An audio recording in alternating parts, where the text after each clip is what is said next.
Alright guys, welcome back everyone. And आज हम यहाँ पे बात करने वाले हैं कि आपको क्लास 10th के एग्ज़ाम्स के लिए किस तरह से प्रिपेयर करना चाहिए। बहुत से बच्चे जब एग्जैक्टली जब आते हैं 10th क्लास के अंदर तो वो फ्रेशर्स होते हैं। ठीक, शायद फ्यू कुछ 1-2% कैंडिडेट्स जो सीनियर कैंडिडेट्स जिनको हम कह सकते हैं जो दूसरी बार अटेम्प्ट दे रहे हूँ, बट नॉर्मली जो वीडियोस को देख रहे होंगे आई एम श्योर कि वो अपने आप में फ्रेशर्स होंगे, पहली बार एग्ज़ाम देने जा रहे होंगे। जब आप 10th क्लास का एग्ज़ाम देने के लिए जा रहे हैं ना, शायद आपने 8th का बोर्ड फेस किया हो, 5th का किया हो, बट इस बार का जो आप बोर्ड फेस करेंगे ये पहले बोर्ड से, पहले एग्ज़ाम से आपको बिल्कुल डिफरेंट मिलेगा। एंड इसके लिए जो है आपकी स्ट्रैटेजी पहले से थोड़ा डिफरेंट होनी चाहिए। जो चीज़ें आप पहले करते थे, मे बी किस तरह से आपको पेपर लिखने थे, किस तरह से एग्ज़ाम्स करने थे, क्वेश्चंस लिखने थे, क्या चीज़ें आपको करनी थी या क्या गलतियां आपको नहीं करनी थी, वो चीज़ें जो है आपने जहाँ पे नहीं करनी है। तो ये वीडियो स्पेसिफिकली आप ही जो 10th क्लास का एग्ज़ाम देंगे अपकमिंग डेज में उनको टारगेट कर रही है। सबसे पहले जब आप आते हैं 10th क्लास में, साल तो आपने गुजार दिया I am sure. And just जब हम स्कूल के अंदर पढ़ते हैं, स्कूल के अंदर हम क्या पढ़ते हैं, एकेडमिक्स। मोस्टली हम एकेडमिक्स पढ़ रहे होते हैं स्कूल्स के अंदर।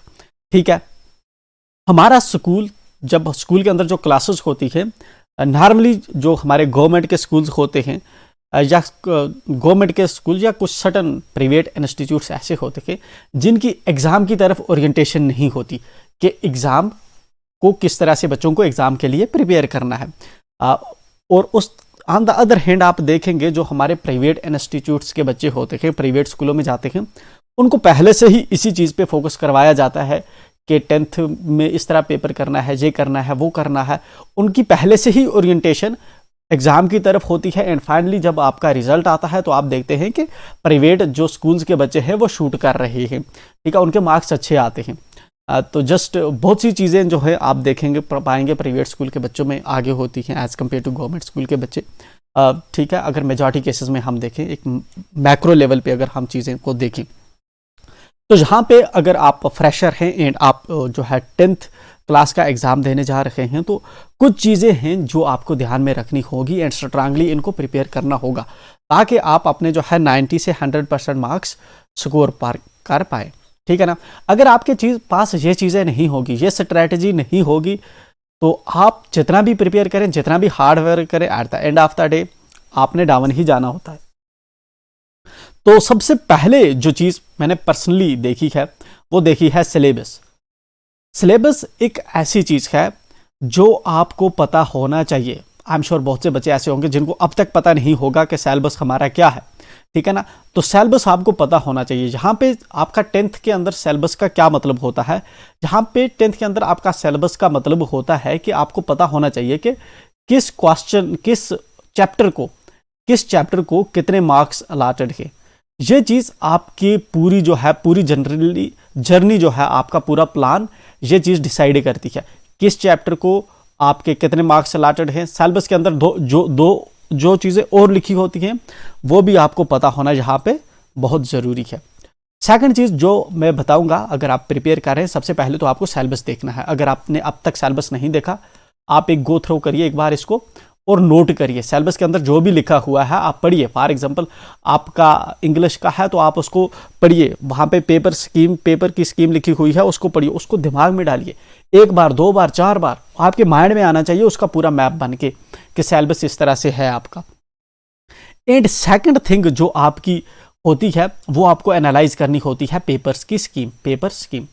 अगर जब तक आपके पास ये चीज़ नहीं होगी ना, आप ऐसे मतलब हवा में फायर करने जाओगे तो उससे कहीं पे भी आपका टारगेट पे हिट नहीं होने वाला, क्योंकि आपको जो इवेंचुअलिटी आने वाली है, जो डिजास्टर आने वाला है, आप उससे वाकिफ ही नहीं हो।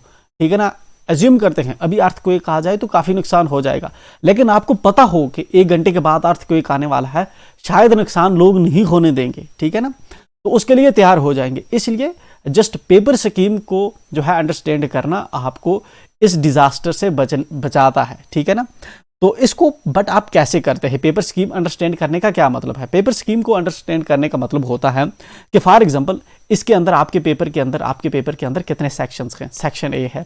सेक्शन ए के अंदर फॉर एग्जांपल क्या पूछा जाता है? सेक्शन ए के अंदर आपके लॉन्ग आंसर टाइप क्वेश्चन होते हैं, या किसी पेपर में आपके वेरी एमसीक्यूज आपको मिलेंगे, ठीक है ना, एमसीक्यूज किसी पेपर में मिलेंगे, किसी पेपर के अंदर आपको लॉन्ग आंसर टाइप क्वेश्चन मिलेंगे, कहीं पे आपको क्वेश्चन 1 एमसीक्यूज मिलता है, क्वेश्चन सेकंड कुछ और होता है, या कहीं पे आपको क्वेश्चन 1 पैराग्राफ मिलता है पोएम पे, क्वेश्चन सेकंड आपका जो होता है आपको प्रोज में से पैराग्राफ मिलता है, ठीक है, क्वेश्चन 3 आपका कुछ और होता है। फिर आपको सेक्शन बी देखना है, सेक्शन बी के अंदर आपका क्या है?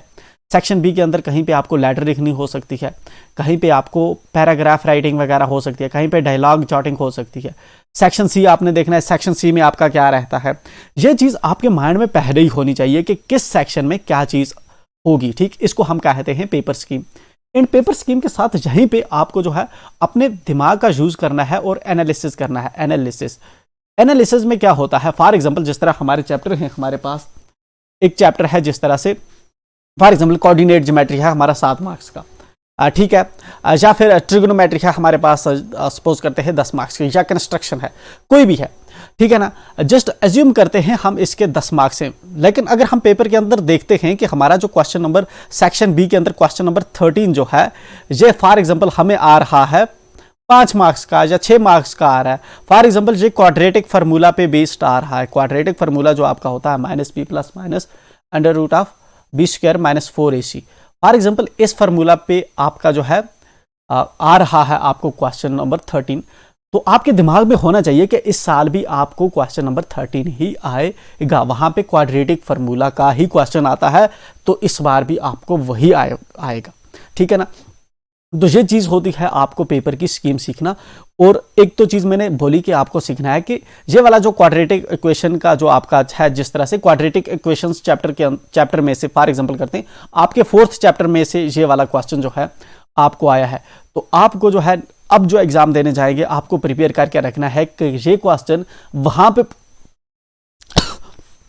वहां पे पूछा जाता है और इस बार भी वहीं पे पूछा जाएगा, ठीक है।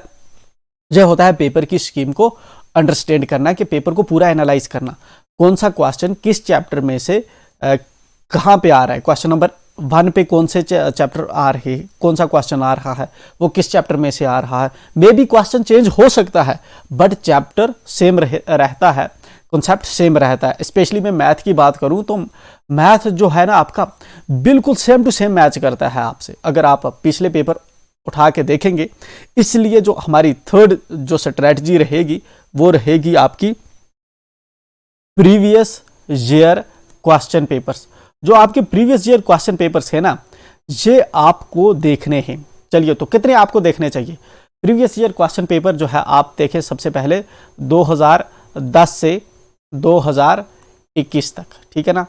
तो 2010 से ऊपर आप आने की कोशिश मत करें कि पहले आप 2010 का पेपर करेंगे फिर उसके बाद 2011 का, फिर 2012 का, नहीं, बल्कि आपको रिवर्स में देखना है। पहले आप 2021 के जो है फॉर एग्जांपल अगर आप इंग्लिश देख रहे हैं, पहले 2021 का पेपर आप सॉल्व करिए, ठीक है ना, उसके क्वेश्चंस देखिए, उसके आंसर्स लिखिए, ठीक है ना। फिर 2019 के, फिर 2018 के। मैं मानता हूं कि अगर आप पिछले 5 साल के भी पेपर एनालाइज कर लेंगे या उन्हीं के क्वेश्चन याद कर लेंगे, या अगर पूरे 10 साल के रेंज के पेपर्स आप अगर याद कर लेंगे, इसको तैयार कर लेंगे, आपका एक भी मार्क्स मुझे नहीं लगता कि चूकेगा, एक भी मार्क्स नहीं चूकेगा, जस्ट वो इन्हीं में से आएगा, ठीक है ना। तो ये चीज जो प्रीवियस ईयर क्वेश्चन पेपर्स हैं ये आपको देखने बहुत जरूरी है। इस बार जो है आपका, जिस तरह मुझे कुछ अभी बच्चे मैसेज कर रहे थे कि सर हमारे मॉडल पेपर आए हैं, ऑलरेडी आप जाएंगे जेके बॉस जो होती है हमारी, इसकी वेबसाइट है, उसके अंदर स्टूडेंट कॉर्नर करके एक टैब है, उसमें आप जाएंगे तो वहाँ पे आपको मिलेंगे प्रीवियस ईयर क्वेश्चन पेपर्स। वहाँ पे आप जाकर अपने पेपर्स को जो है प्रीवियस ईयर क्वेश्चन पेपर्स नहीं, मॉडल पेपर्स जो है आपको मिलेंगे। मॉडल पेपर जो है आपके चेंज नहीं है, ठीक है, जिस तरह पहले होते थे, ठीक है, पिछले 5-10 साल से ऐसे ही चला आ रहा है, तो आप वहां से जाकर इसको क्रॉस चेक कर सकते हैं। आपने फिर भी मॉडल पेपर डाउनलोड करने हैं एंड उनको देखना है, प्रीवियस ईयर क्वेश्चन पेपर्स जो है उनके साथ मैच करते हैं। तो ये चीज़ आपको करनी बहुत ज़रूरी है। और प्रीवियस ईयर क्वेश्चन पेपर से जो है सिलेबस के बाद जो सेकंड पूरा एनालिसिस आपको प्लान करवाएंगे वो आपके प्रीवियस ईयर क्वेश्चन पेपर्स के, ठीक है। ये आपको दिखाएंगे आपके कितने सेक्शंस होते हैं, आपके किस सेक्शन में कौन सा क्वेश्चन पूछा जाता है, कहाँ से पूछा जाता है। ये चीज़ जो है आप सीखते हैं किससे, प्रीवियस ईयर क्वेश्चन पेपर से। और आपने बिल्कुल इसका एक स्पेशल से फॉर्मेट बना के रखना है। फॉर एग्जांपल जिस तरह से क्वेश्चन 1 पे जिस तरह से डिवीजन का क्वेश्चन पूछा जाता है, क्वेश्चन नंबर 2 जिस तरह पे ट्रिग्नोमेट्री का फार्मूला सॉल्व करना पूछा जाता है, ठीक है। इस तरह से आप जो है अपने पास एक फॉर्मेट बना के रखेंगे एंड उसके अकॉर्डिंगली चीज़ों को प्रिपेयर करेंगे। इससे बहुत जो है ईजी रहेगा। हमेशा याद रखें कि इस जो वर्ल्ड होती है, इस वर्ल्ड के अंदर 2 तरह के लोग होते हैं, एक होते हैं गधे और एक होते घोड़े। तो आपको यहाँ पे जो है लास्ट हावर्स में आपको घोड़ों की तरह प्ले करना होता है, फास्ट भागना होता है, ना कि गधों की तरह आपको जो है प्ले करना होता है कि आप जो भी चीज़ का शुरू से एंड तक पढ़े जा रहे हैं एंड ऑफ द डे आप कुछ भी नहीं कर पा रहे। इसके बाद जो आपको नेक्स्ट चीज़ देखनी है वो देखनी होती है ब्लूप्रिंट्स। अब ये क्या चीज़ होती है ब्लूप्रिंट्स? आई एम श्योर बहुत से बच्चे ऐसे होंगे जिनको ये चीज़ नहीं पता, ठीक है, क्योंकि आप नए हैं 10th में या आप एग्जाम्स के अंदर जा रहे हैं। तो आज से पहले जो हुआ करता था सब कुछ वैसा नहीं था, लेकिन ध्यान के ऊपर जो है आपको ये चीज़ें सीखनी होती हैं। ब्लूप्रिंट्स एक्चुअल में होते हैं ये चीज़ें। फॉर एग्जांपल आपका क्वेश्चन पूछा गया है डिफाइन फॉर एग्जांपल मायोपिया आपको पूछा गया है, ठीक है ना। इसमें से पूछा गया आपको, आप मायोपिया को डिफाइन करें and explains the ways for its correction. हम इसकी करेक्शन कैसे कर सकते हैं? देखो क्वेश्चन के अंदर कितने पार्ट लिखे हुए हैं, 2 पार्ट, ठीक। ये क्वेश्चन हमें दिख रहा है कितने मार्क्स का है, सपोज करते हैं हम ये हमारा क्वेश्चन जो है 3 मार्क्स का है, एज्यूम करते हैं, ठीक है, एग्जाम्पल के तौर पे मैंने लिया। तो जस्ट ब्लूप्रिंट्स जो होते हैं ना, ब्लूप्रिंट्स आपको गाइड करते हैं। अब ब्लूप्रिंट्स आपको मिलते कहाँ से? ब्लूप्रिंट्स देखिए, ब्लूप्रिंट्स जो होते हैं आपको कुछ ऑलरेडी, इसको शायद मुझे लगता है बोर्ड ने पब्लिश करके रखा है, मार्केट में आपको देखेंगे जब आप सिलेबस परचेज करते हैं या फिर क्वेश्चन पेपर के सॉल्यूशंस अगर आप परचेज करेंगे कहीं से तो आपको मिलेंगे। वहाँ पे क्या लिखा होता है कि अगर आप मायोपिया को डिफाइन करेंगे तो इसके कितने मार्क्स मिलेंगे। सपोज लिखा होगा कि मायोपिया को डिफाइन करोगे तो 1 मार्क्स मिलेगा, ठीक है ना। फिर लिखा होता है अगर आप जो है मायोपिया की अगर डायग्राम बना देंगे तो आपको 1 मार्क्स मिलेगा, तो आपने 1 मार्क्स लिख दिया। फिर अगर होगा नीचे कि आप इसका जो सेकंड पार्ट एड्रेस करेंगे, ये वाली एक्सप्लेन द वेज करेक्शन, ये वाला करेंगे तो आपको 1 मार्क्स मिलेगा। इस तरह से 3 मार्क्स जो होते हैं आपके डिवाइड होते हैं। तो ये चीज़ भी जो है आपको एक क्लियर अंडरस्टैंडिंग देती है कि आपके क्वेश्चन के अंदर कितनी चीज़ें पूछी गई थी, आपने उनमें से कितनों को आंसर किया है। एंड ये चीज़ आपको पता होनी चाहिए कि अगर फॉर एग्जाम्पल जहाँ पे जिस तरह मैंने कर दिया ब्रेक, अगर एज्यूम करते हैं आपको ब्लूप्रिंट्स का नहीं भी पता, तब भी आपको पता होना चाहिए कि मायोपिया को डिफाइन करूंगा मुझे कितने मार्क्स मिलेंगे और इसको करेक्ट करने के वेज बताऊंगा मैं जहां पे मुझे कितने मार्क्स मिलेंगे। ऐसा नहीं होना चाहिए कि आप सिर्फ मायोपिया एक्सप्लेन करके आगे इधर 5-10 नोट्स का, उससे कभी भी आपको 3 मार्क्स नहीं मिलेंगे, क्योंकि आपने क्वेश्चन का अगला पार्ट जो है वो एड्रेस ही नहीं किया है, ठीक है। इस तरह जो ब्लूप्रिंट्स होते हैं आपको मैथमेटिक्स के अंदर काफ़ी ज़्यादा काम देते हैं, ठीक है ना। मैथमेटिक्स के अंदर जब आप क्वेश्चन सॉल्व करते हैं एंड आप जब लिखते हैं, आपको फार्मूला लिखने का फॉर एग्जांपल 1 मार्क्स मिलता है। आप जब उसको अप्लाई करते हैं, दूसरा स्टेप करते हैं, तीसरा स्टेप करते हैं, तो स्टेप वाइज मार्क्स मिलते हैं। जितने स्टेप आपको ठीक होंगे उतने मार्क्स आपको मिल जाएंगे। जहाँ से आप गलत हो गए, निकल गए, तो वहाँ से बेटा निकल गए, ठीक है। तो ब्लूप्रिंट्स आपको क्वेश्चन के देखने अनदर इंपॉर्टेंट थिंग, ठीक। चलिए, ब्लूप्रिंट आपको आइडिया एक्चुअल में देते हैं कि जो आप क्वेश्चन लिख रहे हैं उसके मार्क्स आपको कितने मिलेंगे, ठीक है। कभी कभी आप 5 मार्क्स का क्वेश्चन याद करते हैं, लिखते भी हैं, लेकिन आपको 1 ही मार्क्स मिलता है। क्यों मिलता है? क्योंकि आपको ब्लूप्रिंट्स का नहीं पता होता, ठीक है ना। तो ब्लूप्रिंट्स जो हैं मार्किंग के, वो आपको आइडिया देते हैं कि आप 5 मार्क्स के क्वेश्चन में क्या क्या चीज़ लिखेंगे, तभी जो है आपको 5 मार्क्स मिल सकते हैं, ठीक। चलिए, 5th थिंग जो आपको देखनी होगी वो रिपीटेशन पे फोकस करना होगा। फोकस रिपीटेशन, ठीक। रिपीटेशन का क्या मतलब है? ऑलरेडी आपने जो है 10 साल के जो पेपर उठा लिए, ठीक है ना। आप जो है इनको रिवाइज करेंगे इनको, ठीक है ना। रिवाइज करेंगे, इनके जो क्वेश्चंस हैं वो आपको याद करने होंगे, ठीक है ना। आप तो मुझे अगर खुद नहीं लिख सकते, आपको याद करने होंगे, ठीक है ना। तो ये जो है पिछले 10 साल के क्वेश्चन आपको प्रिपेयर होने चाहिए, ठीक। स्पेशली ये आपका काम करता है इंग्लिश के अंदर एंड उर्दू के अंदर, इन दो सब्जेक्ट्स के अंदर ये जो रिपीटेशन होती है ना मैक्सिमम क्वेश्चंस की या पैराग्राफ्स की, ये आपको देखने को मिलती है। तो इस चीज़ पे आप फोकस करके रखेंगे, ठीक है। ये एक लॉजिकल चीज़ है। अगर आपको 100% नहीं भी मिला तब भी आपको 50% तक भी अगर मिल जाते हैं पिछले ही पेपर्स में से, तो ये आपके लिए एक जैकपॉट निकल सकता है एग्जाम के अंदर, ठीक है। अक्सर आप जो है आप इस चीज़ को अटेस्ट कर सकते हैं। फॉर एग्जाम्पल आपने 2021 के पेपर उठाने हैं एंड इस पेपर को आपने इंग्लिश का पेपर उठा लिया, इंग्लिश का सपोज पेपर उठा लिया। पिछले आपने 5-6 साल के पेपर आपने देखे एंड मैच किया कि इसका क्वेश्चन नंबर फर्स्ट पहले कहीं पूछा गया है, आप देखेंगे डेफिनेटली पूछा गया होगा। सेकंड क्वेश्चन कहीं पहले पूछा गया है, देखेंगे आप ऑलमोस्ट देखेंगे सारा पेपर पहले पूछा गया होगा, ठीक है ना। जस्ट आपको क्या करना है, प्रिपेयर करना है, ठीक है। क्या कहना इस बार आपका बैड लक हो जाए ना आए, बट ये एक सेफ साइड के लिए, अगर ना भी आएगा तब भी जो है आप बहुत अच्छा परफॉर्म करेंगे, ठीक है ना, गारंटीड है इस चीज़ की। तो जो नेक्स्ट चीज़ होती है ना एग्जाम्स के अंदर, शायद नए नए बच्चों को पता नहीं होता, एक चीज़ होती है गैस पेपर।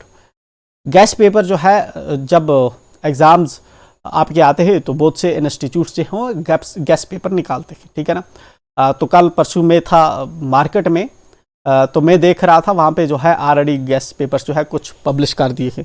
बट देखिए गैस पेपर आपके किसी काम के होते नहीं हैं, ठीक है ना, क्योंकि गैस पेपर जो है, गैस पेपर आज आ गया है, पेपर अभी कभी पता नहीं कब निकलेगा। तो एक्चुअल में गैस पेपर्स के अंदर क्या होता है, आपके जो पिछले सालों के जो है 10 साल के जो जो क्वेश्चन पूछे गए हैं ना, वो उन्होंने गैस के पेपर के अंदर डाल दिए हैं कि ये इंपॉर्टेंट है। हाँ, अगर सॉलिड गैस पेपर हो तो आपको जो है ये उसके लिए जो है सॉलिड प्रीवियस ईयर पेपर्स या आप गैस पेपर्स इन जो है सॉलिड प्रीवियस ईयर पेपर्स आप ला सकते हैं, उसको प्रिपेयर कर सकते हैं, वही आपका गैस पेपर रहेगा। ज़रूरी नहीं है कि आप सेपरेट इसके लिए गैस पेपर जो है परचेज करें। अगर आप में से किसी ने परचेज किया है तो आप उसका PDF बना के शेयर कर दें। जो गरीब बच्चे हैं, दूर रहते हैं, आप कमेंट में नीचे आप पेस्ट कर सकते हैं उसका लिंक हमें, तो हम जो है प्रोवाइड दूसरे बच्चों को भी कर देंगे। अगर किसी ने गैस पेपर और solid previous year question paper जो है अगर किसी ने परचेज किया हुआ है, ठीक है, तो एक होगी ये वाली चीज़। तो नेक्स्ट चीज़ जो होती है, प्रीवियस ईयर क्वेश्चन पेपर के सॉल्यूशंस ऑलरेडी मैंने डिस्कस कर दिए हैं, ठीक है ना। एंड ब्लूप्रिंट्स की जो मैंने ऊपर बात की ना, ब्लूप्रिंट्स जो है आपकी पूरी डिपेंड करती है रिप्रेजेंटेशंस पे, ठीक है ना। तो क्वेश्चन को आपने रिप्रेजेंट कैसे करना है, सॉलिड पेपर्स से आपको आइडिया मिलेगा, गैस पेपर से आपको आइडिया मिलेगा, या फिर हम भी कोशिश कर रहे हैं कि हम आपके पेपर्स को सॉल्व करें ताकि आपको एक आइडिया मिले कि आपको किस तरह से एग्जाम के अंदर जो है पेपर लिखना है, ठीक है ना। एंड नेक्स्ट इंपॉर्टेंट थिंग जो मैं आपको बताऊंगा, शायद ये आपके लिए बहुत इंपॉर्टेंट रहने वाली है, वो ये है कि आपके लिए सभी सब्जेक्ट्स इक्वल हैं आपके लिए सभी सब्जेक्ट। ये बात कभी मत भूलें, ठीक है ना। अक्सर बच्चे क्या करते हैं, बस 10th के एग्ज़ाम आए तो मैथ पढ़ना शुरू कर दिया, ठीक है ना, या फिर जो होगे साइंस पढ़ना शुरू कर देंगे। जस्ट मुझे एक बात बताइए, मैथ पढ़ने से क्या होगा, हैं तो इसके 100 मार्क्स ही। साइंस पढ़ने से क्या होगा, हैं तो इसके 100 मार्क्स ही। अक्सर बच्चे आप देखेंगे इंग्लिश का पेपर जो है नहीं पढ़ेंगे, ठीक है ना। सोशल साइंस का पेपर है, आप देखेंगे नहीं पढ़ रहे होंगे, ठीक है। इस तरह से आपका उर्दू या हिंदी का पेपर है या कश्मीरी का पेपर है, नहीं पढ़ रहे होंगे। बच्चों का फोकस इन्हीं 2 सब्जेक्ट्स पे रहता है। कोचिंग भी देखो इन्हीं की करते थे, सब कुछ इन्हीं का करते हैं। बट बेटा आपको समझना है, सभी पेपर, जितना आपके लिए इंग्लिश इंपॉर्टेंट है उतना ही आपके लिए मैथ इंपॉर्टेंट है, जितना आपके लिए साइंस इंपॉर्टेंट है उतना ही आपके लिए जो है सोशल साइंस इंपॉर्टेंट है। अगर आप एवरेज में देखो ना, सबसे ईजी क्रैक करना होता है मैथ का पेपर, ठीक है ना, क्योंकि इसमें क्वेश्चन पैटर्न के बेसिस पे आते हैं। सबसे बच्चों को मुश्किल यही इसी को बना देते हैं and at the end of the day सब चीज़ें क्रैश कर जाती हैं। तो इसलिए आपको जो इंपॉर्टेंस है सभी पेपर्स को इक्वल देना है। इंग्लिश 100 मार्क्स का है तो इसको फुल इक्वल आपके लिए सभी जो पेपर्स हैं वो इक्वल हैं। कोई पेपर आपका ज़्यादा इंपॉर्टेंट नहीं है, कोई जो है लेस इंपॉर्टेंट नहीं है। ये चीज़ आप याद रखें, ठीक है। तो नेक्स्ट चीज़ जो मैं आपको बताऊंगा वो है आपको प्रैक्टिस का क्या है कि एटलीस्ट आपको 3 टाइम्स हर पेपर प्रैक्टिस करना है। फॉर एग्जांपल आपका जो है जिस तरह से इंग्लिश का पेपर है, आप इंग्लिश का पेपर जो है फॉर एग्जांपल आपने 3-4 साल के प्रिपेयर किए एंड 1 साल का पेपर जो है आपने देखे बिना उसको रख लेना है। एंड आपने क्या करना है कि इस पेपर को या सपोज करते हैं, इस तरह से नहीं। पहले आप फॉर एग्जांपल 2021 का पेपर है आपका इंग्लिश का, आपने इसको लाया, आपने इसको रीड किया, पढ़ा, एंड आपने फिर उसके बाद कौन सा पढ़ा, 2018 के पढ़े, फिर 2017 के, फिर 16 के, फिर 15 के, 14 के और 12, 13 कर दिए इतने आपने। उसके बाद आपने सब कुछ बंद किया एंड ये वाला 2021 का जो पेपर है आपने टाइमर लगाना है 3 घंटे का, 3 घंटे का आपने टाइमर लगाना है एंड पूरा रूम बंद करके इस पेपर को सॉल्व करना है 3 घंटे के अंदर, जिस तरह के मतलब आप एग्जाम में बैठ के पेपर लिख रहे हैं। एंड इससे ये ऐसा क्यों करोगे आप, इसलिए करना है आपको क्योंकि अक्सर जो टॉपर्स होते हैं वो यही चीज़ करते हैं, उनको पहले ही आइडिया होता है कि क्या वो 3 घंटे के अंदर पेपर निकाल पा रहे हैं, 3 घंटे के अंदर जो है वो टाइम को मैनेज कर रहे हैं, या क्वेश्चंस लिख रहे हैं, ठीक है ना। तो ये चीज़ इंपॉर्टेंट होती है। तो कितने पेपर आपको प्रैक्टिस करने चाहिए, आपको 3 पेपर ईच सब्जेक्ट के प्रैक्टिस करने चाहिए, ठीक है ना। अगर 3 नहीं तो एटलीस्ट 2 तो प्रैक्टिस करने चाहिए पूरे 3 घंटे में, उसमें ब्रेक आपको नहीं लेनी है, ठीक है ना। अक्सर आप देखेंगे आप मैथ का आपका जो पेपर होगा उसके अंदर आपका टाइम खत्म हो जाता है, ये नोट करके रखें, ठीक है ना, क्योंकि आपके पास प्रैक्टिस नहीं होती। इंग्लिश का आपका पेपर होता है, टाइम खत्म हो जाता है क्योंकि आपके पास प्रैक्टिस नहीं होती। इन ए सिमिलर वे आपके पास कश्मीरी, हिंदी, उर्दू का पेपर होता है तो टाइम की वजह से ये खत्म हो जाते हैं। तो इसलिए मेक श्योर कि आप पेपर जो है टाइम पे कर पाएँ। तो ये वाली कुछ हमारी तरफ से आपके लिए टिप्स थी जिनको आप यूटिलाइज कर सकते हैं अपने अपकमिंग 10th एग्ज़ाम्स के लिए। एंड हम जो है जहाँ पे उम्मीद करते हैं कि आप हाईएस्ट से हाईएस्ट मार्क्स जो है अपने बोर्ड्स के एग्ज़ाम में सिक्योर करें एंड ताकि एक हैप्पी जर्नी रहे आपकी 10th से। और 10th के मार्क्स जो हैं आपके लिए इंपॉर्टेंट रहते हैं क्योंकि ये ओवरऑल पूरी लाइफ में आपको जो है बूस्ट करते हैं एंड जो है आपको कुछ नया करने का जो है एक एनर्जी प्रोवाइड करते हैं। तो मेक श्योर कि आप इस बार राइट हिट करते हैं। बेस्ट ऑफ लक, फिर मिलते हैं किसी नेक्स्ट वीडियो में।